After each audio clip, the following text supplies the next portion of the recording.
It's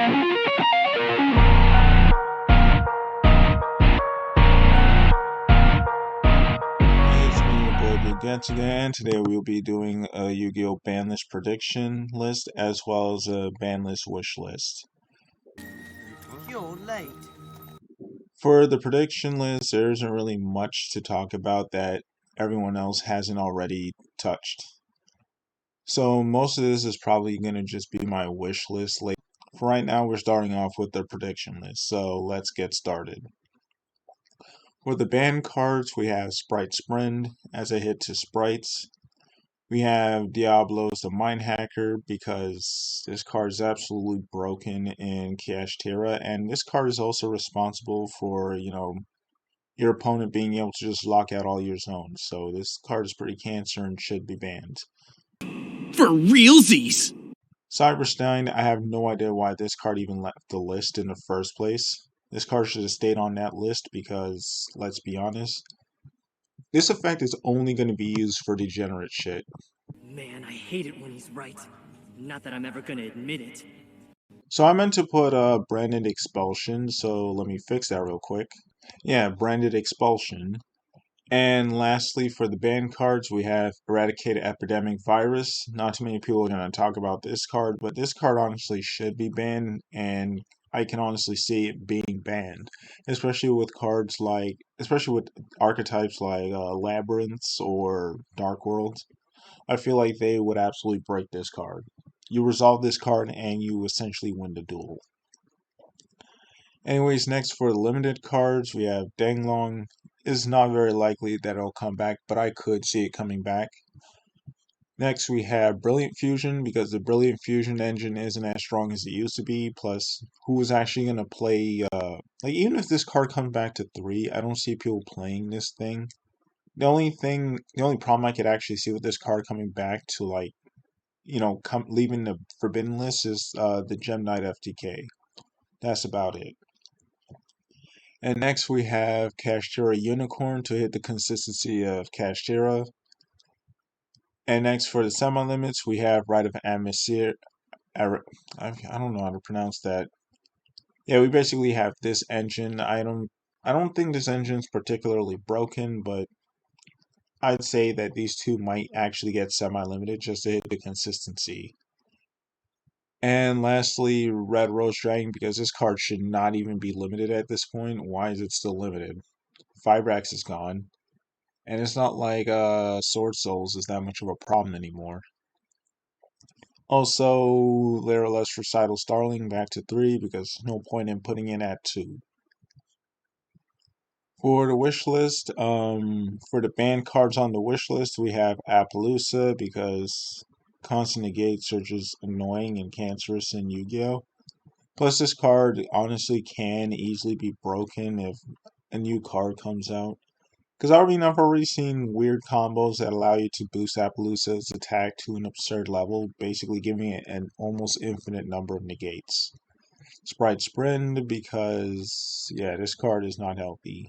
Granted, most of the Sprite Extra Life monsters aren't healthy, because for some reason Konami, in their infinite wisdom, decided to make all of them just super generic, and give all of them really busted effects. For realsies! I don't know why Konami did that, but Konami's gonna Konami.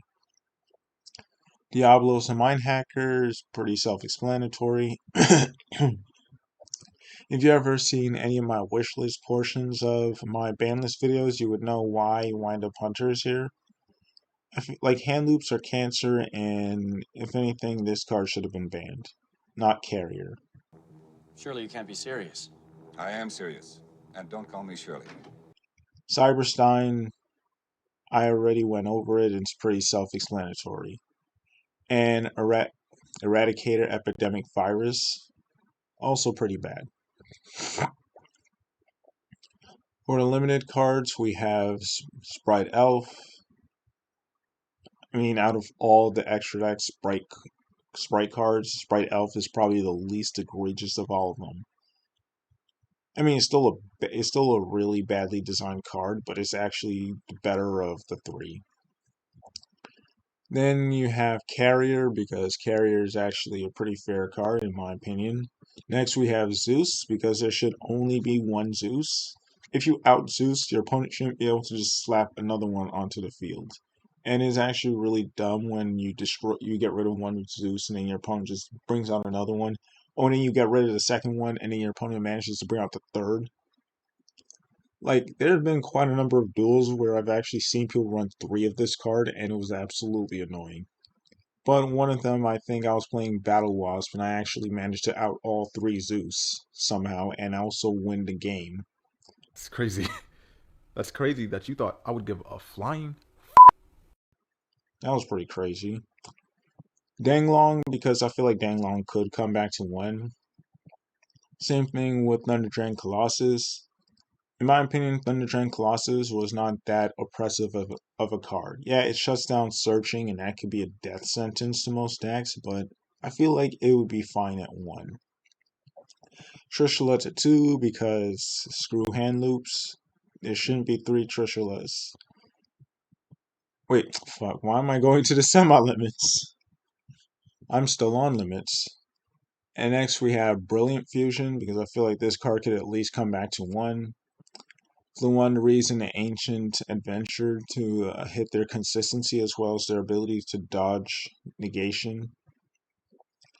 And Enchantress of the Water Temple at 1, because just to hit the consistency just a little bit. And Harp Horror, because Harp Horror, at this point, Harp Horror should just come back to at least 1. I don't see any reason that this card is still banned. Same for Blaster, and same for Blaster, because Blaster's effect is pretty tame, especially in today's Yu-Gi-Oh! And lastly, for the limits, we have Ibagishki Gust Kraken, because, again, screw hand loops. And for Trishula, again, screw hand loops, so that's why this card is at 2 on my wish list. And then we have Called by the Grave at 2, because at 1, I feel like it deserves to be at 2. Yeah, it's a powerful card. It should be either at 2 or banned. That's just my wild opinion. Draco Face Off, because who's really playing pendulums like that? And then we have Runic Fountain to hit the Runic Engine just a little bit. I mean, this is probably not enough, but whatever. And for the 3-ofs, we have Gazelle, because I feel like Salmon Grace got power cut, but then again, Salmon Grace are getting support in that new, I think that new Duelist packs, so maybe, I guess we'll just wait and see. And Red Rose Dragon to 3, because again, it shouldn't even be at 1. It shouldn't be at 1 anymore, like Fibrax is banned. So what's Konami doing? Also, we have Simorgh Bird of Sovereignty to 3, because, barrier statue is banned, so there's no reason like Simorgh should be banned. The only issue I could even see with Simorgh being unbanned at this point would be Apex Avion, but who's really going to run Apex Avion just for that single negate? He's out of line, but he's right. And next and lastly, we have Ancient Fairy Dragon, because this card should just be at 3 at this point. There's no reason to put it at 1. You rotted it. Just put it at 3. End of story. Anyways, tell me what you think about my banlist prediction list as well as my banlist wish list. And it's been me, your boy Blagetzga, and I'm out.